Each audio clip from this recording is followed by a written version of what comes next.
Warren Vanderhill speaking with Beulah Lazar at her home here in Muncie, Indiana on Saturday, the 14th of April, 1979, as part of the Muncie Jewish Oral History Project. Beulah, I'd like to begin by asking you to tell me a little bit about your background, your family. How did you happen to come to Muncie? What did your parents do? How did, I guess, they happen to come to Muncie?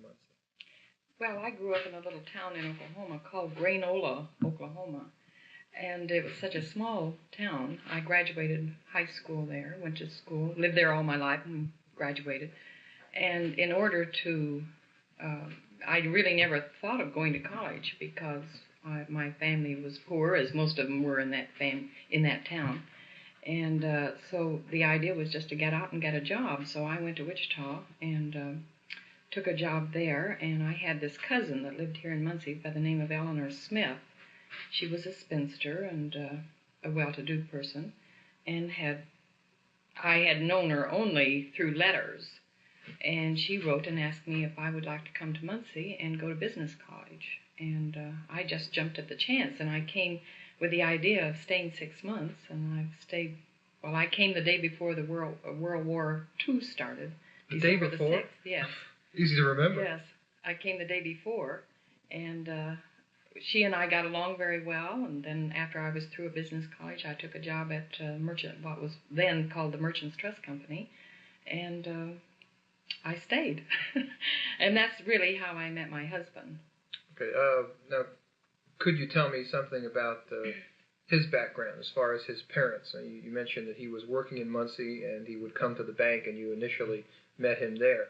What about his parents? How did they happen to come here? His father died in 1941, so I never knew him. His mother came to live here with Harry Graff, who was her brother. And he owned Bert's ladies' ready-to-wear store. And Mr. Graff was getting up in years and needed somebody to manage the store. And when Rudy came out of service, he really didn't know. He had been in college at Loyola University in Chicago, and he didn't know what he wanted to do. And so Uncle Harry made him the offer to come here and manage the store. So he decided to try it, and he loved it and stayed until the store closed. Was Rudy born in Chicago? Yes, he was born there. How far back in his family does one have to go to find people who came here from the old country? His father. His father came from Well, his mother, too, came from England. And his father ran away from the Russian army and came here. I really can't tell you. He was a young man, but I can't tell you what year that he came here. And did he go to Chicago? Right to Chicago from the old country? I think so. Came I would to New have York, to I check assume, and then with some of the family, but I think he went right to Chicago because Uncle Harry was there. Well, let's see, though. He didn't know Uncle Harry then. That was, I suppose he didn't know. You know, I would have to ask Rudy's brother, Sam, who still lives here. I really never have asked that, I don't think. Were they in the clothing business in Chicago? They had always been in clothing? No, his mother and father had a grocery store. And in a Jewish community in Chicago? Yes. I think the store was there. However, I remember Rudy telling me that they were one of the first Gentile families to move into, or one of the first Jewish families to move into a Gentile neighborhood. And so... So the main reason then for Rudy coming to Muncie was economic opportunity? Yes. And this was following his discharge from the service in World War II. Which branch of the service was he in? He came out as a second lieutenant, and he was in chemical warfare. Oh. Where was he stationed during the war? Well, most of the time. He went over really with he was with the Armored Division. When he went overseas, he was in Ireland, I think, for less than a year. He went over with one of the first convoys. I think maybe the second convoy that went over, and he was with the Armored Division then. Then he decided he wanted to be an officer, so he came back to the States and went to officers training school. And I think that was at Scott Air Force Base in St. Louis. And then from there, he went to Fort Lauderdale, Florida, or at least in Florida, and spent the rest of the time there. So he never got back to Europe? So he never got back to Europe. But he was in chemical warfare. Well, then he came to Muncie and he was managing this clothing store. So he really had not had previous experience in clothing. No. Could you tell me a little bit about how he saw that business during his lifetime? What did he like about it? What didn't he like about it? Well, of course, he went to New York and to Chicago on buying trips and learned the business from the ground up from his uncle, who had been in the clothing business all of his life. He came to this country, his uncle came to this country when he was a young man and went to work as sewing in the garment district in New York, and then opened up a manufacturing business in Chicago. So he knew all about the clothing business. And so he had the opportunity of learning from the ground up about the clothing business from his uncle. And he really liked it. He liked the challenge. He liked being in business. He liked being downtown with the other businessmen. And, well, he really enjoyed the community, I think. Did he belong to any clubs or social organizations in Muncie? Rudy was not a joiner, really. He belonged to B'nai B'rith, which is part of the temple. Although I think that was mostly because they got to play cards after they ate. Good reason. And then he belonged to Green Hills Country Club and was one of the first people, charter members of it. Did he spend a fair amount of time at Green Hills? I know a number of other people have commented on the fact that this, although open to people of all faiths, was to a large degree a country club started by Yes, it was started by Morton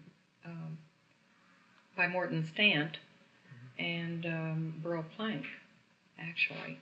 And most of the Jewish community did belong. And we had an awfully good time when we went out there because everybody knew everyone, and we really had some good times out there. And so it served an important social outlet, or as an important social outlet in the Jewish community. Yes. And of course, they had never been able to belong to a country club before here in Muncie either, because Delaware did not admit Jews at that time. So this was something new for them, to be able to have a country club and to play golf. And Rudy had never played golf. So he learned when he learned after the club opened up. And, you mentioned the point about the anti-Semitic stance of the Delaware Country Club in barring Jews from membership for many, many, many years. As you reflect back on your life with Rudy, can you recall any incidents that either you observed firsthand or he told you about of anti-Semitism? I remember once we had gone to Hotel Roberts and we're sitting in the bar. We may have been eating, I can't remember now, but I think we had gone there for dinner. Maybe that was it. This was a long time ago when we were still dating. And I was so embarrassed because the people behind us were saying some very unkind things and anti-Semitic things. And I really wanted to get up and leave. But I don't know whether it bothered Rudy or not. He never said? He never said. Sure. As far as business is concerned, he never made any comments about any problems with anti-Semitism within the business community, the relationship of Jews and non-Jews? Not that I recall, really. If he did have some experiences, maybe he wouldn't have told me or talked them over with me. Okay. He was... Well, as you perceive it, and also reflecting on your married years, how do you regard the relationship in this town between the Jewish people and the non-Jewish people? Well, I think I could only speak from my own experience, and it's a valuable my own experience has been a very enjoyable one. And really, I suppose it's one reason that I have remained a member of Sisterhood, and have remained active in the Sisterhood, because it's really the only contact that I have with the Jewish community. And I've really enjoyed knowing them. And as I think I mentioned earlier in our conversation, I had never known any Jewish people until I met Rudy and became acquainted with him and his family. And through him, of course, I met other people in the community. So I have felt sometimes that when they talk about anti-Semitism, that they have prejudice also, maybe with good reason. But there have been times that I wanted to say something, and most of the time I would hold my tongue. But well, there is such a thing as reverse discrimination. Yes, reverse discrimination. But that's not very often.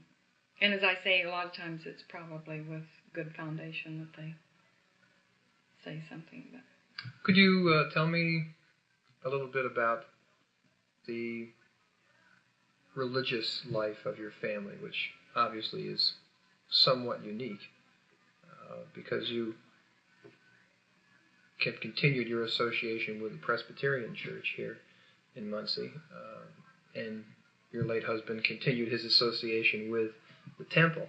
And as I understand it again from our remarks earlier, that your family, that is to say your sons and daughter, that they were raised within the Temple. Yes. It was my decision that the children should be brought up in the Jewish religion.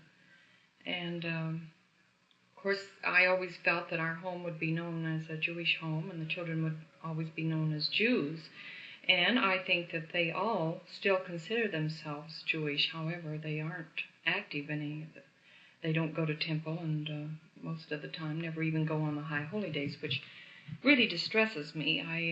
I would like for them to be active, and or at least to the point that they would go once a year at least, or have some contact. I wouldn't say that religion played a real big part in our home, possibly because we were each going our own way. And although I always attended temple with Rudy and that was most of the time when he would go to services on the high holy days, the Yom Kippur and Rosh Hashanah. I always attended temple with him, but he never, I don't know that I ever really invited him to go to church with me, but he never attended church with me. I think because I was trying to maybe be fair to him and also fair to myself, or it's rather sticky sometimes. I was always glad when the holidays were over, whether they were Easter holidays or whether they were the Jewish holidays or Christmas. Christmas I always played down in my home because I never could celebrate it as I wanted to. And because out of respect for him, we always called it my Christmas tree. And so although he always enjoyed, at the last minute, I never got much help from him with Christmas shopping. But then the store was open every night from Thanksgiving until Christmas, so he was very tired and worn out with just his business. But at the last minute, he would always want to know what I had gotten certain ones for Christmas presents, and then he'd decide it wasn't enough. So he would want me to go out and do the last-minute Christmas shopping for more. And but it was always sort of a relief to me when the holidays were over. No emphasis on Hanukkah? Well, not too much. More after the children were in Sunday school, of course. And perhaps more even when I was working with a Sunday school, that I tried to emphasize it more. Now, when you speak of Sunday school, you're talking about the Sunday school at the temple? At the temple, yes. Okay. I need this for the record. I should have done it before, so I apologize. Could you tell me the date of your wedding? November the 30th, 1952. Okay. And when did Mr. Lazar die? He died September the 3rd, 1967. Okay. So we were married just less than 15 years. Were most of his close friends Jewish? Yes. And so you mentioned before a gin rummy game, for example, in which he was a regular participant. This was with friends who were Jewish? Mm-hmm. They always, most of the time, well, sometimes they would go to the individual homes, but most of the time they played out at Green Hills Country Club. there was a foursome that, and then a lot of times some of the men would get together in someone's home and they'd have a general drinking. So his social outlets, as far as contacts with close friends, were quite definitely within this Jewish community. Yes, very definitely. Did he have any close friends who were not Jewish? Well, I really can't think of any. I really can't think of any. Okay. What organizations, and I'm not confining this now just to the temple, although I want you to include that, have you been interested in and been a part of here in Muncie? I know you're very active, and lots of people tell me that Beulah Lazar does this, Beulah Lazar does this. So what sorts of things have you done? What you mean, within the Jewish community? And outside the Jewish community. Start with the Jewish community and then talk about some of your other interests. Well, I've always belonged to the sisterhood at the temple and been active, most of the time going to their monthly meetings. This is the first year I've been an officer. They asked me to be the treasurer, and I accepted. So I've been the treasurer of the sisterhood this year. I've always belonged to Hadassah, which is a women's organization. I, of course, am not a member of the temple, as my membership is in the Presbyterian Church. Yeah. However, I do go to temple services and occasionally, and for certain. Well, I was just there last night, in fact. But my other interests, of course, are the church, as you well know, and I've always liked music. I used to belong to several musical organizations, but working, I don't now. I belong to Business and Professional Women. I don't know, I guess that's... I can't really... You belong to circles at the Presbyterian Church? I belong to the church circle, yes, women's church circle. What is your occupation now? I also should have asked you that earlier. I work as a secretary at Emerson School, elementary school. How long have you done that? This is the 10th year that I've worked there. Okay. Before that, I worked 11 years, or I should say before I was married, I worked for 11 years at what is now the American National Bank. At that time, it was called the Merchants Trust Company. Tell me, if you will, a little bit about the type of Jewish education that your children had. Well, I really think that they haven't had a whole lot of Jewish education, and I would say that goes for the home as well as formal education. By my not being Jewish, I think that they don't feel their Jewishness.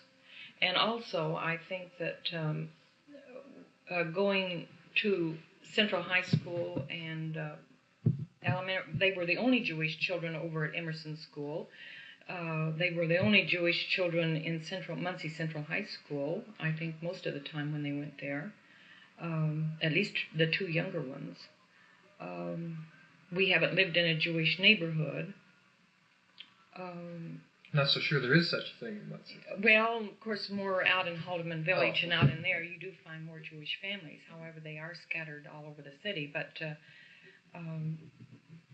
as far as their formal education, it was limited to Sunday school, and the two younger ones rebelled finally, and they didn't even get through religious school. And when the last year I was the secretary down there, and oftentimes they just refused to go, and I would have to go alone. So I finally said, well, this certainly isn't doing me any good, and it's not doing you any good. So we gave up on it. And what do you think that the future of the Jewish community is in this town? Well, it's hard to say. I feel like there'll always be one. It's getting harder all the time, I think, to run the temple, it's very small, but it does take money to run the temple, and I constantly hear about money problems that they have. Some of your money people are retired and living most of the year in Florida, and the people that are left are the young people starting out, or college professors And yeah, they're all poverty-stricken. well, not poverty, but maybe they don't have the great sums of money to give that some of your merchants might have had at one time. Maybe I'm wrong. I'm just perceiving it as I see it. This would be what I would say. Of course, they can no longer afford a full-time rabbi. At the time I was married, we had a full-time rabbi here. Well, that was one of the questions that I wanted to ask as part of your final comments on your view of the future of this particular religious community, because I wonder if you think that it would be stronger if there were a rabbi in residence here, as we have with ministers in most of the churches, priests at the Catholic churches. I think any organization is just as strong as your members. Just as in our church, it shouldn't depend on the minister to hold a church together. And if you have dedicated, interested members, then you'll always have some sort of service. This year, as you probably already learned from the other people you've interviewed, they don't have a rabbi every week, as we've had since they've stopped having a full-time rabbi. However, they have lay services, and the ones that I've attended have been very good. It's not conducted in quite the same manner as when they have the rabbi, but it's still, we have about the same number that come for lay services as we do for when the rabbi comes. What is the average attendance on a Friday night? I suppose 20, 25 people. But then it's not a very large Jewish community either. No, I don't know how that... get some rather strange statistics, because the range is from 30, 35 families up to 60, 65 families. I'm not really sure how you count them. At the Passover dinner this week, we were supposed to have 82 people. For one reason or another, we didn't have that many, but we didn't have that many reservations. Are there any other comments that you'd like to make? Any other reflections as you now look at all this based on our off-the-tape conversation and our on-tape conversation? There's only one thing that I might say, and it's that I've been very happy to be a part of the Jewish community. I've enjoyed it. I feel like I have grown by knowing the Jewish people and being a part of the Jewish community. It has helped me to know more about and be interested in knowing more about my Christian background and Christianity. And I've really enjoyed it. And I feel like it's been good for me. Well, I've always thought that with our pastor, Larry Martin, the fact that he did his doctoral degree at Hebrew Union College was of great significance in the way that he approaches a lot of the material that he uses as thematic material for his sermons. I think that's your comment is a very good one. I think all of us who are Protestant or Catholic could profit from a much greater knowledge of the richness of the Judaic-Christian, or the Judaic tradition, more precisely. I think when I was growing up, and I grew up in the church, and I taught Sunday school, and I remember one thing that has always stood out in my mind in learning about Jesus Christ, that he was a Jew. And at the time, I don't think I really knew what that meant, because I didn't know any Jewish people. I grew up in this little town where we were, I don't know what, most of them, there was a German community there, but most of us were just Heinz Pickle, I suppose. But I didn't really know what that meant. And in knowing the Jewish people, I think I've come to have a feeling of what Jesus Christ, the kind of person that the kind of background. I'm not sure that I'm explaining what I'm trying to say, but well, I agree. I think I have more of a feeling for that him. Tradition. Of the tradition, right. of the scriptures, of well, the relationships between the Old Testament and the New Testament. Yes. I think. Yeah. Well, I'd like to thank you very much for spending this time with me as part of this I think, quite valuable historical project. This has been Warren Vanderhill speaking with Beulah Lazar, April 14, 1979, at her home here in Muncie as part of the Muncie Jewish Oral History Project.